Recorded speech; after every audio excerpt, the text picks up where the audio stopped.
राज्यातले प्रकल्प गुजरातला पळवण्यावरून विरोधक सत्ताधाऱ्यांना खिंडीत गाठतायत। त्यात पानमुडी प्रकल्प गुजरातला गेला असं म्हणत विरोधकांनी आरोपांचा धुरळा उडवून दिला। हा सगळा धुरळा खाली बसतो न बसतो तोच महाराष्ट्रात एक मोठा दूध प्रकल्प असलेला महानंद गुजरातला पळवण्याच्या आरोपानं राजकारणाला आरोप प्रत्यारोपांची नवी उखळी आली। हे सगळं प्रकरण नेमकं काय आहे आपण समजून घेऊया बडे मुद्देमधून। मंडळी नमस्कार, मी विलास बडे, तुम्ही पाहताय बडे मुद्दे। महाराष्ट्राची ओळख असलेला महानंद प्रकल्प हा गुजरातला पळवला जातोय असा आरोप ठाकरे गटाचे खासदार संजय राऊतांनी केला। पण राऊतांचा हा आरोप सत्ताधाऱ्यांनी फेटाळून लावलाय। महानंद गुजरातला जाणार हे पूर्णपणे चुकीचं आहे। महानंद डबघाईला आलेली संस्था आहे आणि मागील 5-6 वर्षापासून गैरव्यवस्थापनामुळे ही संस्था अडचणीत आली।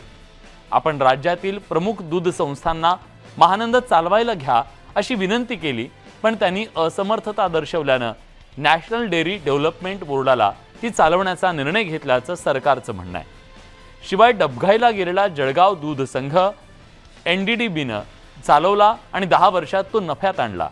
परत तो जळगाव संघाला देऊन टाकला।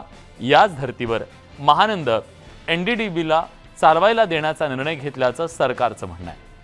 हा सगळा वाद समजून घेताना महानंद डबघाईला का गेले हे पाहणंही तितकंच महत्त्वाचं आहे। महानंद संस्थेतला अनागोंदी कारभार, जिल्हा दूध संघांकडून केला जाणारा असहकार, भ्रष्टाचार आणि राज्य सरकारच्या अक्षम्य दुर्लक्षामुळे महानंदच्या दूध संकलनात मोठ्या प्रमाणात घट झाली। पिशवी बंद दूध वितरण 70,000 लिटरवर आलं। प्रक्रिया प्रकल्पांना तर दूधच मिळत नाहीये, त्यामुळे जे प्रकल्प आहेत ते सध्या गंजून जात आहेत। कर्मचाऱ्यांचे पगार वेळेत होत नाहीयेत, त्यामुळे महानंद NDDBला चालवण्यासाठी देण्याची मागणी पुढे आली। राज्य सरकारनेही त्यासाठी पुढाकार घेतला। कर्मचाऱ्यांचा वाढता रोष आणि वाढत्या तोट्यावर मार्ग म्हणून महानंदच्या संचालक मंडळानं 28 डिसेंबर रोजी महानंद NDDBला चालवण्यासाठी देण्याचा ठराव मंजूर केला। संबंधित ठराव तात्काळ राज्य सरकारला पाठवण्यात यावा असा निर्णय झाला। त्यानुसार महानंदकडून ठराव राज्य सरकारला सादर करण्यात आला। त्यावर महानंद नॅशनल डेअरी डेव्हलपमेंट बोर्डाला चालवायला देण्याचा निर्णय मंडळाचा घेतला, त्याला सरकारनं मंजुरी दिली। हा निर्णय आता वादात सापडलाय। राज्यातील उद्योग राज्याबाहेर जात असताना दूध व्यवसाय सुद्धा राज्याबाहेर चालवायला द्यायचा या मुद्द्यावरून आता विरोधक टीका करतायत। विशेषतः गुजरातसाठी पायघड्या घालायचा म्हणून हा निर्णय घेतल्याचा आरोप विरोधकांकडून होतोय।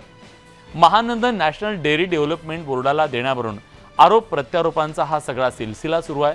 पण महाराष्ट्राचा ब्रँड, ओळख असलेला महानंद कुणी बुडवलं यावरही चर्चा होणं गरजेचं आहे। गुजरातचा ब्रँड अमूल देशभरात एका बाजूला हातपाय पसरतोय, शेतकऱ्यांना 4 पैसे सुद्धा मिळवून देतोय, मग सहकाराच्या या महाराष्ट्राच्या भूमीत शेतकऱ्यांचे ब्रँड कोड आणि का मारतंय यावरही मंथन होणं गरजेचं आहे।